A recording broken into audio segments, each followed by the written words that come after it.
Olá pessoal, aqui é a professora Michele, dando continuidade às nossas aulas do módulo Biologia 3. Hoje nós vamos aprender um pouco de sistemática e classificação biológica. A sistemática é a área da biologia que trata em organizar os seres vivos em hierarquias, em grupos hierárquicos, de modo a representar o processo da evolução desses organismos e o parentesco entre elas. Nós reconhecemos que nós temos uma grande diversidade de seres vivos, e isso leva à necessidade dos cientistas em desenvolver um sistema que abarque, e organize essa diversidade de forma a trazer aí uma organização, representar essa diversidade, também estabelecendo relações de parentesco entre esses organismos. Esse sistema é o que a gente chama de classificação biológica ou taxonomia. Nós vamos aprender alguns termos ao longo da aula, como por exemplo classificação biológica, táxon, monofilético, cladogênese, que vocês já viram na outra aula. Então a sistemática é o ramo da biologia que estuda a diversidade biológica ou a chamada biodiversidade, isto é, os tipos e as variações existentes entre os seres vivos. Bom, os principais objetivos da sistemática é descrever a diversidade biológica, batizando-a com nome científico, Então, cada um dos seres vivos que nós conhecemos, as espécies, elas vão receber um nome científico, e esse nome é universal. Ele não varia de região para região, não seria como se fosse um nome popular. É um nome, que é reconhecido por toda a academia mundial. Então, independente do país onde se encontre, esses seres vivos vão receber um nome específico para cada uma delas e, independente do país onde esteja, elas vão ter esse reconhecimento universal. E, além disso, a sistemática ela também desenvolve critérios para organizar essa diversidade. E isso também facilita que se compreenda, por exemplo, processos responsáveis pela existência da diversidade biológica. Então, quando a gente tem um nome, a gente dá um nome para esse organismo, fica muito mais fácil estudá-lo, Porque esse organismo pode, por exemplo, estar presente em várias regiões do mundo. E aí tem como você, por exemplo, ver o comportamento, o deslocamento dessa espécie, em que locais ela se encontra, se essa população aumentou ou diminuiu. Então, essa é um dos principais objetivos da sistemática, facilitar inclusive o entendimento dessa espécie. Assim, a sistemática ela também vai apresentar seus resultados por meio da classificação biológica ou taxonomia, que é um sistema sintético que organiza os seres vivos em categorias hierárquicas. Quando eu falo taxonomia, eu estou falando sobre um processo, um sistema que estabelece hierarquia entre grupos, entre seres vivos, Já a sistemática, ela abarca a taxonomia, ela vai tratar não só da classificação, mas também vai fazer o estudo filogenético dessas espécies, ou seja, qual é o parentesco genético que esses organismos apresentam. Estima-se que hoje nós temos cerca de 30 milhões de espécies viventes, Grande parte delas ainda desconhecidas, Nós temos poucos relatos, nós ainda temos uma grande necessidade, de catalogar essas espécies, porque nós temos ainda muita falta de especialistas, taxonomistas para cada uma dos grupos de seres vivos, para os grupos biológicos. Então, por exemplo, você tem que ter um especialista em bactérias, tem que ter especialistas em moluscos, em fungos, e muitas das vezes, dentro do grupo, você tem um especialista que trabalha apenas com um único tipo de alga, ou um único tipo de mamífero, ou apenas com um determinado grupo de fungos. Então é bem complicado você fazer o levantamento catalogar todas essas espécies viventes, porque falta profissionais nessas áreas. E o sistema, ele se baseia no princípio da organização de produtos do nosso dia a dia, A gente estabelece categorias para esses para esses organismos. O primeiro que tentou colocar aí um sistema de classificação foi Linneu, Carl von Linné, né? Que foi um naturalista sueco, que foi o primeiro a implementar um sistema de classificação.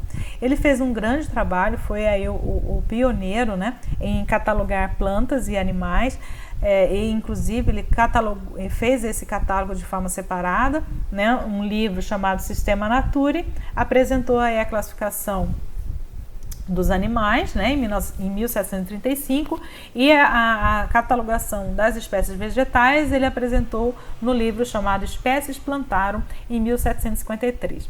Ele ponderou através de semelhanças e diferenças, né, fez uma análise criteriosa dessas características e estabeleceu uma classificação desses grupos. E ele concluiu que características estruturais e anatômicas eram mais adequadas para agrupar os seres vivos e as utilizou como principal critério em seu sistema de classificação. As categorias taxonômicas também são chamados de taxon, né? Estabelece aí a partir de Linneu, né, uma classificação organizada e padronizada que é utilizada até hoje. Então, os seres vivos eles passam a ser agrupados em categorias de acordo com as suas semelhanças e diferenças. E essas categorias, tá, elas têm são colocadas de forma hierárquica, começando, por exemplo, pela espécie. A espécie biológica é a base da classificação. Ela é um conjunto dos indivíduos que são capazes de se reproduzir, gerando descendentes indefinidamente férteis. E aí, nesse caso, essas espécies, os indivíduos pertencentes à mesma espécie vão possuir intrafertilidade, ou seja, eles conseguem se cruzar entre si, mas eles não conseguem se cruzar com outras espécies, que a gente denomina de interesterilidade. Tá? E aí, nesse caso, a gente percebe que realmente, né, os organismos são muito diferentes entre si. Então, você consegue visualizar essas semelhanças e diferenças. Então, cada um desses organismos vão receber um nome específico, tá? E vão ser colocados em categorias taxonômicas. Taxon seria o conjunto de organismos que podem ser reunidos com base em uma definição particular. Por exemplo, quando a gente fala de bivalvia, bivalvia é o taxo que engloba todos os moluscos possuidores de concha formado por duas válvulas laterais, mantidas, unidas por um ligamento dorsal. Né? Então, ele é um grupo de organismos que tem uma definição. Então, quando eu falo taxon, eu estou me referindo a uma característica em particular de um grupo. Ele define esse grupo.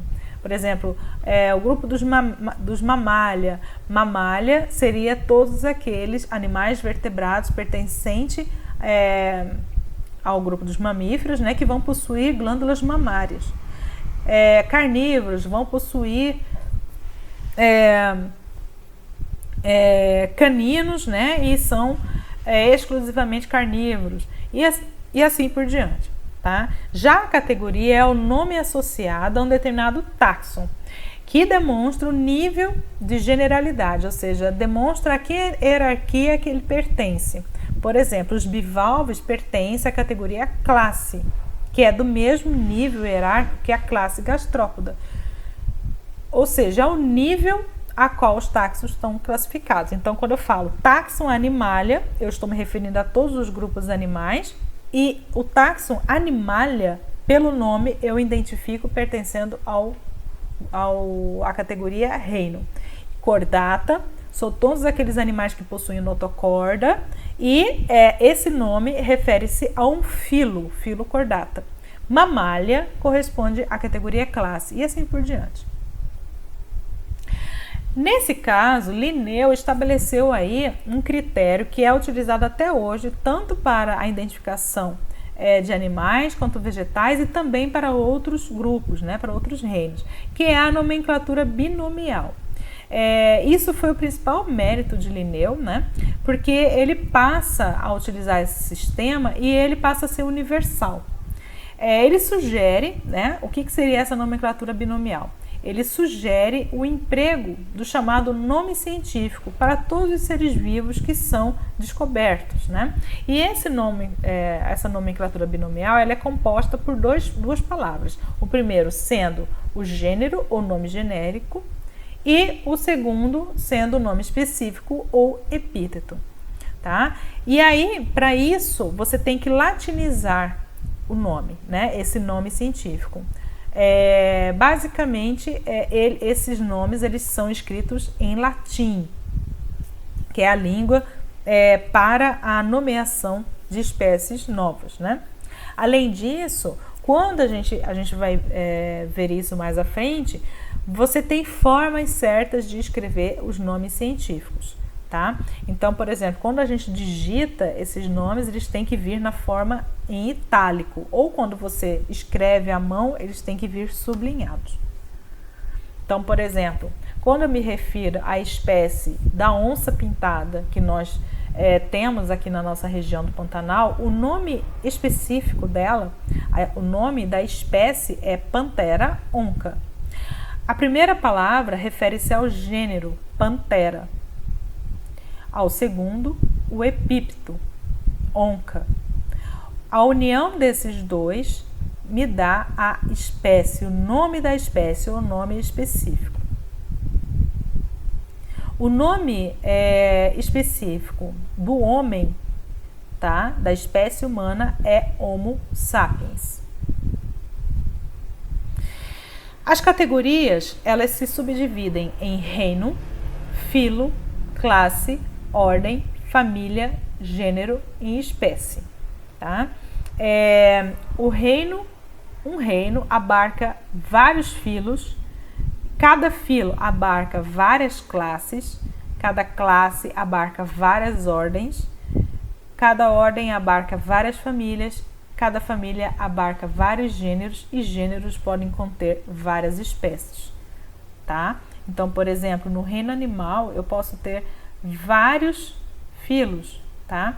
Então aqui, por exemplo, eu tenho um homem, eu tenho vários organismos, né?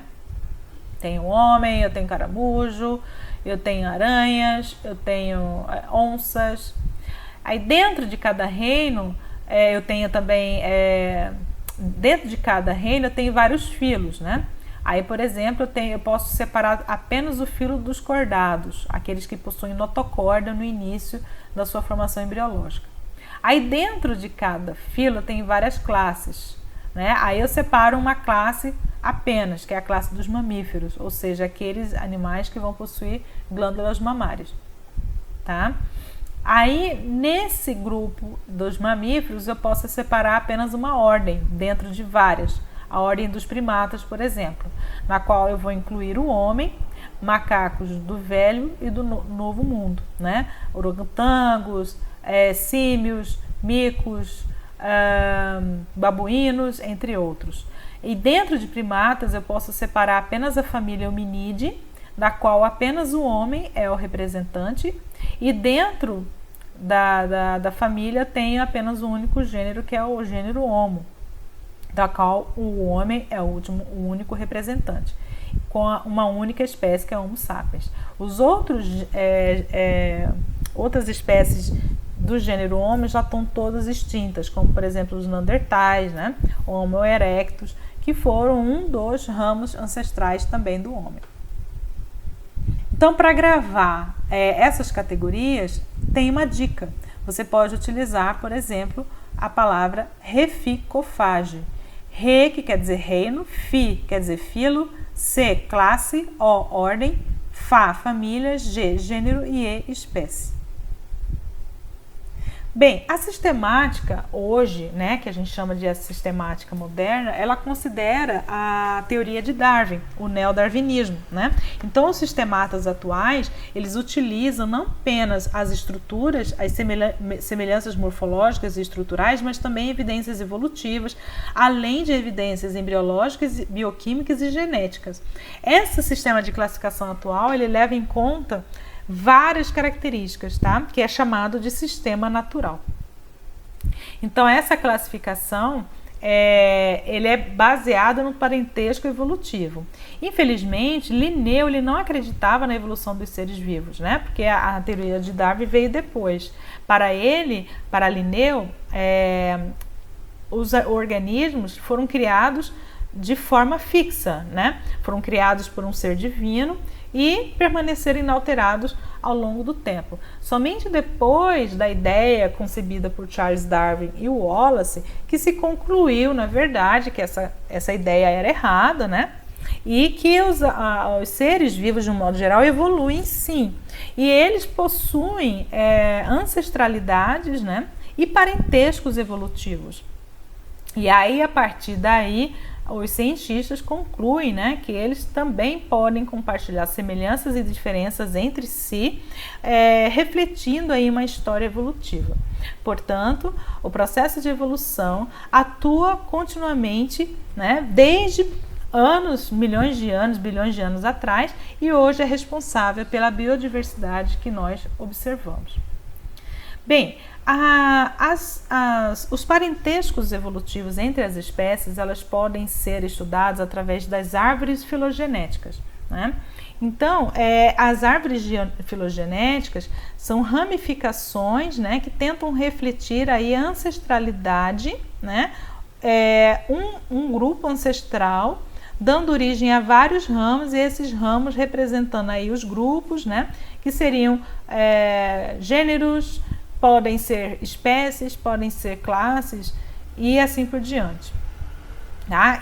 Basicamente, essas representações, elas representam parentesco evolutivo entre os seres vivos.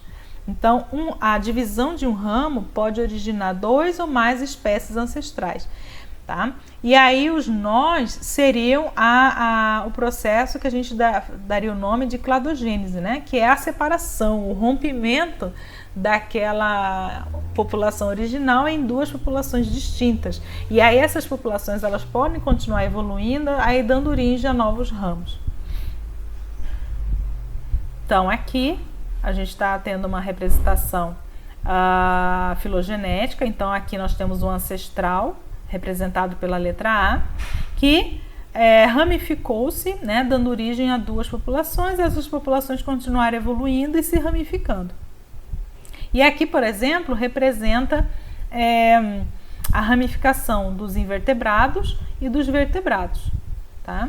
Então aqui, por exemplo, caramujo, papa-mosca, mariposa, e nesse grupo dos vertebrados, né, dos equinodermatas, e depois dos vertebrados, aqui representados pela tainha, papagaio, rato e macaco. E isso também pode explicar muitos dos padrões de grupos aparentados, por exemplo. Né? Você pode, aqui, por exemplo, apresenta uma representação da evolução de um grupo de peixes, né, que são aparentados. Um grupo tendo listras verticais e outro listras horizontais. E todos eles derivam de um ancestral que não possuía manchas. Tá? Então isso é bem possível de você estudar, tá? E detectar através dos estudos das árvores filogenéticas. E quanto mais perto, quer dizer, quanto mais longe ocorreu essa ramificação, menos as espécies são aparentadas. Por exemplo, aqui nós temos o gênero Equus, tá? Que vão possuir 3 espécies com o mesmo gênero: Equus asinus, Equus cabalus, que é o cavalo, Equus asino é o asno, e Equus zebra, que é a zebra. Essas 3 espécies, elas são aparentadas, elas têm maior parentesco entre si, tá? Porque a ramificação desse grupo se deu recentemente. Então, elas ainda estão em processos de separação genética, tá? E possivelmente, e muito provavelmente, elas guardam muitas características genéticas entre si. Da mesma forma, por exemplo, que o tapirus, o grupo das antas, né? Tapiros terrestres, tapiros índicos, tá? Apesar de estarem em continentes diferentes, um na Ásia e o outro na América do Sul, elas ainda têm um parentesco muito recente, né? Porque essa ramificação ela ainda está muito recente. Diferente, por exemplo, do grupo dos rinocerontes. Eles, mesmo pertencendo à mesma família, eles pertencem a gêneros diferentes, porque essa ramificação aqui se deu há mais tempo, há tempos atrás, há muito mais tempo do que o grupo dos tapiras e dos cavalos, né? Do gênero Equus, tá? Então, aqui no caso, nós vamos ter, por exemplo, o gênero Rhinoceros unicornis, que é o rinoceronte de um chifre, e o Dicerus bicornis, que é o rinoceronte de 2 chifres. Apesar de serem muito parecidos, eles são mais distantes geneticamente do que esses 2 grupos aqui, tá? Então, a distância também do nó indica também o tempo em que ocorreu essa ramificação, tá? Quanto mais perto da ponta, mais aparentados. Quanto mais distante, menos esse parentesco é um pouco menor. Sistemas modernos de classificação. Hoje nós temos 2 ideias principais dentro da sistemática, que se distinguem na forma de se estudar a classificação biológica. Nós temos a fenética e a filogenética. A fenética, ela ela estuda a semelhança taxonômica baseada no maior número de características possíveis, mesmo que isso não reflita a história evolutiva de um grupo. Ou seja, ela baseia-se em uma análise quantitativa, a quantidade de características que 2 grupos compartilham. Por isso que ela é chamada também de taxonomia numérica. Já a taxonomia filogenética, ela não leva apenas o número máximo de possíveis semelhanças, de características compartilhadas, mas elas também fazem a análise por meio do parentesco, principalmente genético.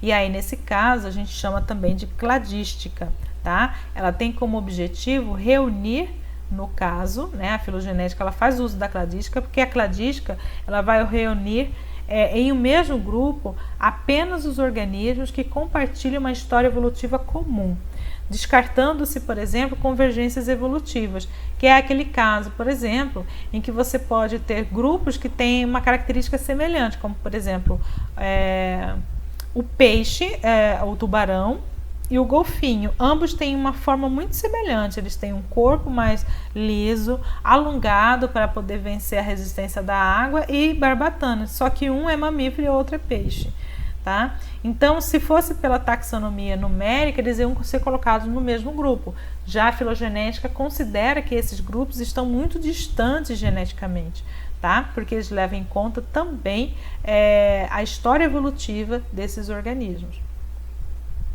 O sistema moderno de classificação, principalmente a filogenética, ela considera também que os organismos compartilham as características ancestrais, tá? E também as novidades evolutivas. Então, ela vai considerar as características ancestrais, que é chamado de plesiomorfia, e as características derivadas, que são chamadas de apomorfias. Então, a plesiomorfia é aquela característica que estava presente no grupo ancestral. Por exemplo, em relação às serpentes, eu sei que o ancestral das serpentes possuíam pernas. Só que esse grupo, eles perderam as pernas ao longo da evolução. Então, a ausência de pernas seria uma característica derivada, ou seja, uma característica recente, que é chamada de apomorfia. Então, aqui, as relações filogenéticas, considerando o tempo evolutivo, né? Então, aqui tendo a seta representando o tempo evolutivo do passado para o presente, essa árvore filogenética, ela vai me apresentar os prováveis ancestrais, né? Antes dos nós. Então, nós teríamos uma população ancestral aqui, há um processo de cladogênese. Então, cada nó representa um clado, um processo de cladogênese que dá origem a um ramo derivado, tá? E aí esse processo pode continuar até chegar nos tempos atuais. Então, cada um desses pontos aqui representa um processo de cladogênese. A letra, esse ramo aqui, representa um grupo que se distanciou dos demais, né? Até chegar aqui na espécie ou no grupo E, tá? Então, essa característica, esses pontos, além de representar o processo de cladogênese, representa a característica primitiva ancestral, tá? Então, aqui, por exemplo, essa característica presente aqui nos ramos, que deu origem aos ramos B, C, D e E, é a característica ancestral antes do processo da cladogênese, tá? Então, aqui mostrando o processo de ramificação, a cladogênese, a população ancestral, X, né? E aí que se divide em 2 ramos e estes também se subdividem, formando ao final 4 espécies atuais, a espécie A, B, C, D e E. A, B, C e D. E a gente considera que esse processo ele vai representa também um processo de evolução ao longo do tempo, né? Então, um processo de anagênese. E aqui, essas ramificações representam o processo de cladogênese. Num grupo de filogenia, quando a gente faz a filogenia das espécies, dos organismos, a gente define o grupo externo, que é o grupo de seres vivos mais aparentados, né? Que surgiram antes do processo da cladogênese, e o grupo monofilético, que inclui todos os descendentes desse ancestral. Então, aqui, por exemplo, nessa árvore filogenética, o ramo X é o ramo ancestral desse ramo aqui, tá? Do ramo A, B, C e D. Então, aqui nós temos o grupo ancestral, tá? Que continua a sua evolução, e aqui a gente tem o ramo derivado. Então, aqui estaria o ancestral, por exemplo, de A, B, C e D. Aqui abaixo de X estaria o ancestral de todos eles. Quando os ramos estão um ao lado do outro, a gente chama de grupos irmãos. Então, por exemplo, C e D são grupos irmãos, B, C e D são grupos irmãos, A, B, C e D são grupos irmãos. Aquele grupo mais fora, né, da árvore, a gente chama de grupo externo, que é o grupo ancestral. Quando a gente vai montar a árvore filogenética, a gente faz uma tabela e estabelece caracteres.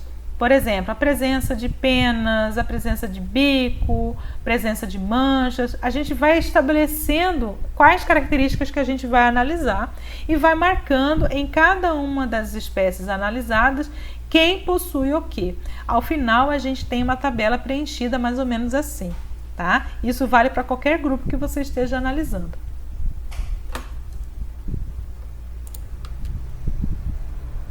Então, ao final, através dessa tabela, a gente consegue montar a árvore filogenética. Então, aqui eu consigo estabelecer que o grupo X é o grupo mais externo, porque ele não possui nenhum dos caracteres, tá? Então, ele é o grupo mais ancestral, o que carrega mais plesiomorfias, tá? Aí, a partir daqui, por exemplo, o grupo A, ele vai possuir todas as características analisadas, então ele é o grupo, vamos dizer assim, mais basal. Depois nós vamos ter o grupo que vai possuir poucas características, né? Algumas características. Aí esses daqui vão apresentar menos características, e o D é o que vai apresentar menos características compartilhadas, então ele é o mais recente, tá? Então, quanto mais características compartilhadas, mais primitivo esse grupo é. Quanto menos, mais recentes eles são.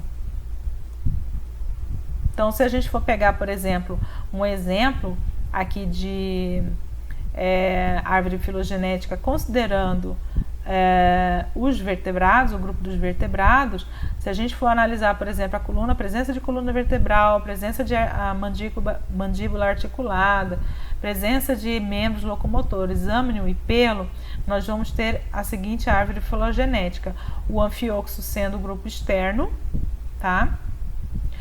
A lampreia sendo um dos organismos ancestrais dos demais ramos e assim por diante. Então, tartarugas e leopardos seriam mais aparentados entre si, porque eles estão mais perto um do outro do que leopardos e percas, ou leopardos e lampreias, porque eles estão mais longe no ramo filogenético. Mesma coisa, se a gente for pegar, por exemplo, características fósseis, né? Inclusive o estudo fóssil, ele se baseia muito em estudos filogenéticos, e aí tem como você traçar parentesco entre eles, tá? E aí, no caso, eu tenho como, por exemplo, definir qual é o grupo mais recente, que seria os Triceratops, e o grupo mais primitivo, que seriam os Alossauros. Princípio da parcimônia, o que seria? Você sempre tentar marcar o menor número possível de passos no cladograma. Quando a gente vai traçar a árvore filogenética, a gente tenta traçar o menor número possível. Há programas computacionais que fazem isso de forma automática, tá? De forma a gerar uma árvore mais parcimoniosa possível. O princípio da parcimônia sugere que uma determinada característica derivada deve ter surgido uma única vez na evolução. Então, ela deve ser apontada uma única vez no cladograma, ok? Os estudos da sistemática filogenética também permite saber, por exemplo, a história evolutiva analisando as analogias e homologias compartilhadas por um grupo. Então, no caso, por exemplo, quando um grupo compartilha características de uma mesma origem embrionária, a gente diz que esses seres vão possuir órgãos homólogos. Lembrando que órgãos homólogos são aqueles órgãos que têm a mesma origem embrionária, mas podem ou não realizar a mesma função. Aí, no caso, por exemplo, que a gente viu nas aulas passadas, que, por exemplo, a pata de uma tartaruga, a nadadeira de um golfinho, o braço de um homem e a pata de um cavalo, eles têm a mesma origem embriológica, tá? Mas podem ou não realizar a mesma função, tá? Que geralmente é locomoção nesse caso aqui, tá? Já as analogias, elas indicam que mesmo a estrutura possuindo a mesma função, se elas possuem origens diferentes, então isso indica que ocorreu uma evolução convergente, tá? Ou seja, elas não têm parentesco nenhum, tá? Porém, como elas vivem em ambientes muito parecidos ou muito semelhantes, elas acabam desenvolvendo estruturas de forma a se adequar a esse ambiente. É o caso, por exemplo, dos golfinhos e tubarões, de algumas espécies de plantas que parecem ser cactos, mas não são, porque tanto cactos quanto essas espécies, por exemplo, a família Euphorbiaceae, elas vivem em ambientes muito áridos, então a presença de espinhos, a ausência de folhas seria uma característica adaptativa para esses ambientes, tá? Então seria uma analogia. E os sistemas modernos de classificação, eles abordam certos termos, como por exemplo monofiléticos, ramos monofiléticos, ramos parafiléticos e polifiléticos. O que seriam ramos monofiléticos? É quando eu relaciono todos os descendentes de um determinado grupo ancestral. Então, por exemplo, A e B e C são aparentados, né? Eles pertencem ao mesmo ramo porque eles advêm do mesmo ancestral, tá? Vamos supor que seja um ancestral X aqui. A e B são monofiléticos porque eles partem de um mesmo ancestral. A, B, C e D também são monofiléticos porque eles partem de um mesmo ancestral.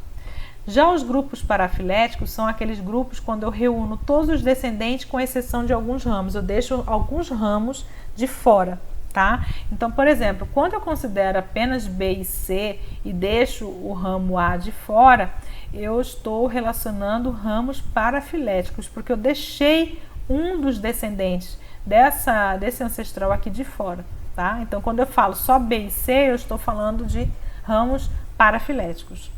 E polifiléticos é quando eu relaciono ramos que derivam de ancestrais diferentes. Então, aí eu chamo de polifiléticos.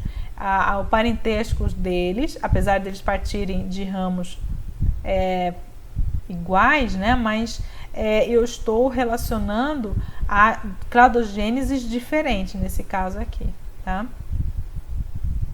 Agora, as regras de nomeação, as regras de nomenclatura biológica. Como que eu dou nome aos grupos?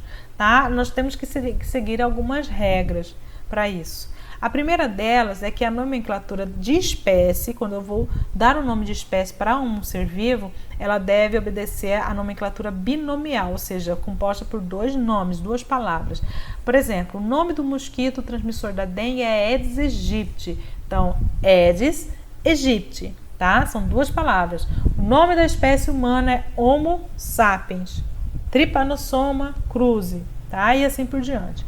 Segunda regra, o primeiro nome, ele sempre indica o gênero e deve ser sempre escrito com a letra inicial maiúscula. O segundo nome, ele define o epíteto ou o termo específico e sempre vindo na minúscula, ou seja, o gênero vem com inicial maiúscula e o epíteto vem com inicial minúscula. Então, aqui, Anopheles darlingi. Então, Anopheles começa com letra maiúscula e o epíteto com letra minúscula. Plasmodium vivax, a mesma coisa. Terceira regra, o nome científico ele deve ser sempre destacado no texto. Então, se você vai escrever esse é o nome, você vai ter que sublinhá-lo, tá? Como nesse caso aqui, Schistosoma mansoni. Agora, se você vai digitar isso de forma eletrônica, o nome ele tem que vir destacado em itálico ou negrito, como nesse caso aqui, Anopheles darling. Ele está em itálico. Quarta regra, designação de reino até gênero é uninomial, ou seja, espécies recebem duas palavras, ou seja, é nomenclatura binomial, mas as categorias acima recebem apenas um único nome, que aí a gente chama de uninomial. Então, reino é composto de apenas uma palavra, filo também para uma única palavra e assim por diante até gênero. Então, pegando um exemplo aqui, reino, metazoa ou animalia, filo, chordata, classe, mamália, ordem, primata, família, hominídeo, gênero, homo.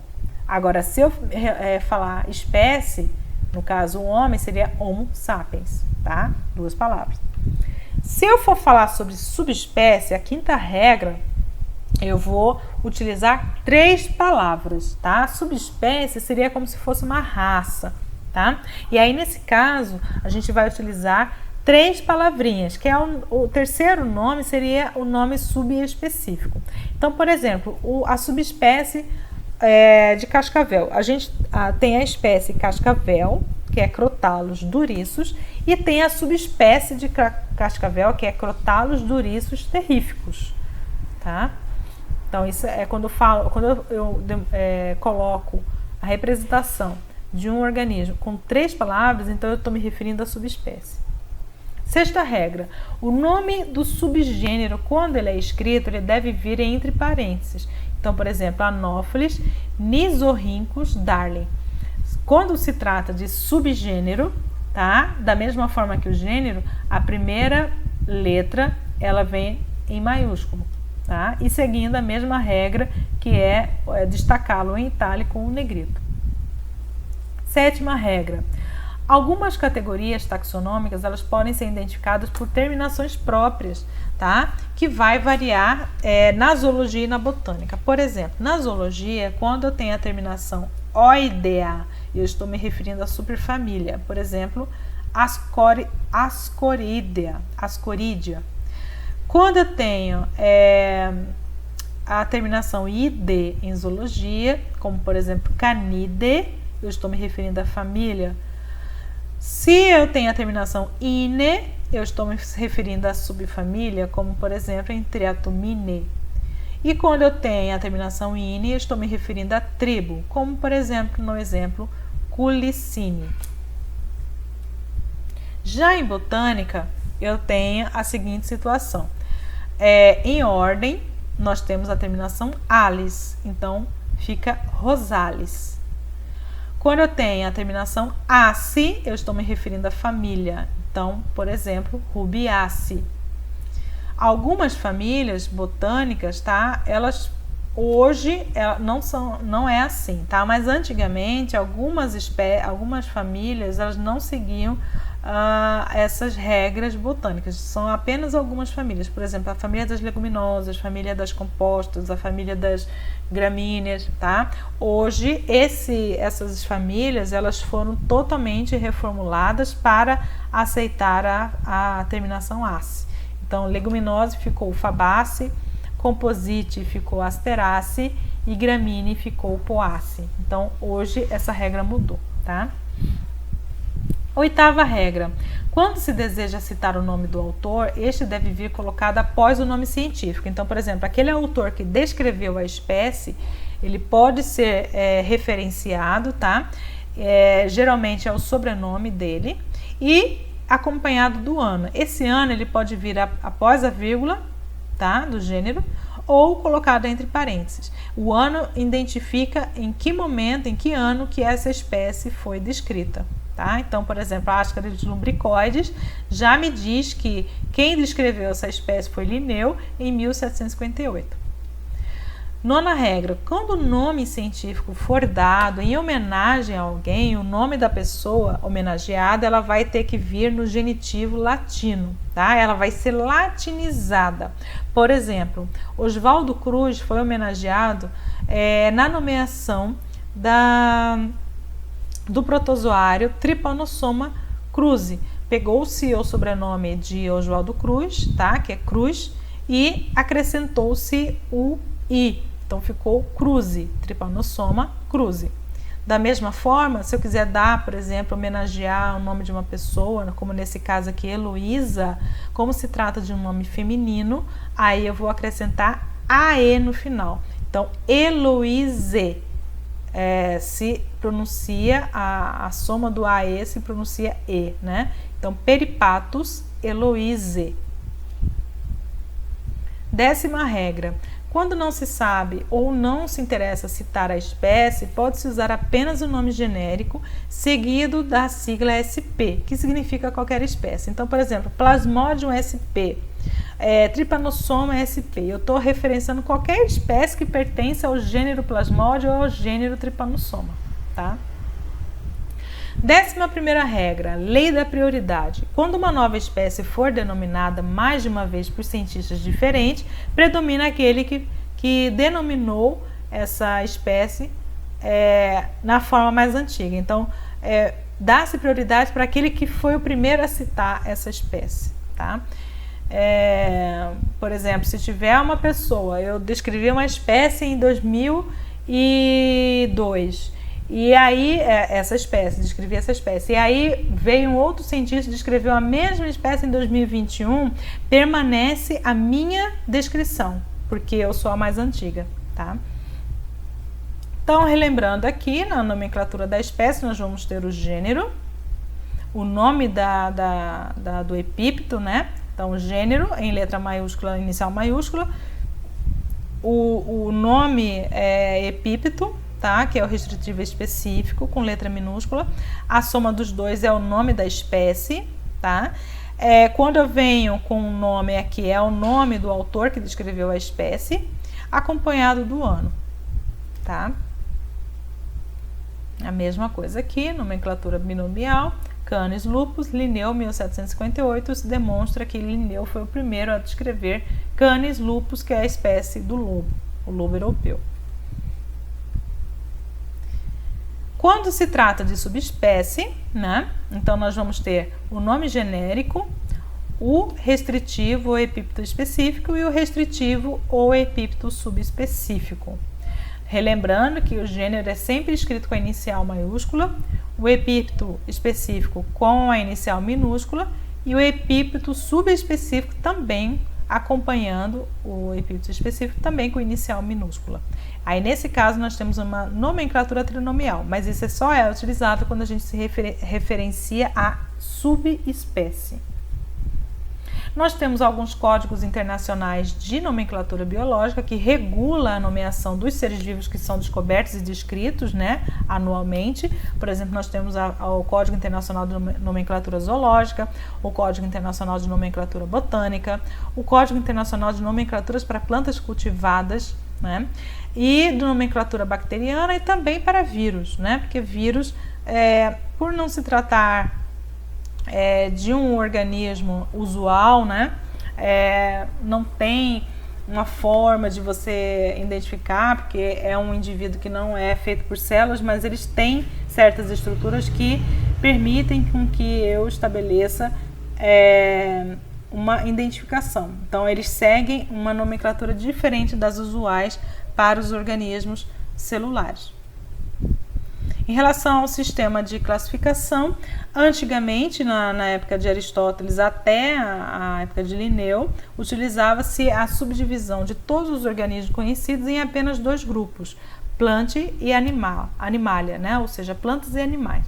Depois veio a proposta de Haeckel, que subdividiu os organismos em plantas, animais e protistas ou protozoários. E aí depois veio o trabalho de Copeland, em 1956, que propôs a subdivisão entre 4 grupos, né? Monera, reino protista, reino planta e reino animalia. Depois veio o trabalho da década de 70 de Whittaker, que propôs aí a subdivisão em 5 reinos, Monera, protista, fungi, plante e animalia. Até certo tempo, até mais ou menos a década de 90, ele era utilizado e hoje nós temos aí, tá, um outro sistema de classificação que é utilizado atualmente, que é o de Use. O sistema de classificação de Whittaker, ele separava, inclusive, os organismos em níveis de organização celular, em tipos de nutrição, em interações, né? Então, daí vem a separação dos organismos em procariontes, eucariontes, unicelulares e pluricelulares, organismos autotróficos e heterotróficos, tá? E hoje nós temos o sistema de classificação de Use, que vem da década de 90, que vai fazer uma alteração em incluir uma outra categoria taxonômica acima de reino, que é divisão, tá? Então, ao invés de separar os organismos em reinos, ele separa os organismos em domínios, tá? E esses domínios seriam 3: Arquibactéria, Eubactéria e Eucariótica. Eucariota, tá? As arquibactérias e as eubactérias seriam os grupos dos procariontes e as eucarióticas os grupos dos eucariontes. E dentro de cada um deles a gente ia ter inúmeros filos e reinos, né? Reinos e filos. Bom, apesar de atualmente os 5 reinos de Whittaker ainda reunir algum consenso, essa proposta já mudou e hoje nós utilizamos a proposta de Use da década de 90. E não existem sistemas de classificação perfeito definitivo, sempre se está mudando, né? Por conta do avanço na filogenia, na genética, e que vai incluindo novas informações, e isso demanda também alterações no sistema de classificação utilizados na biologia. E é isso, pessoal, até a próxima aula.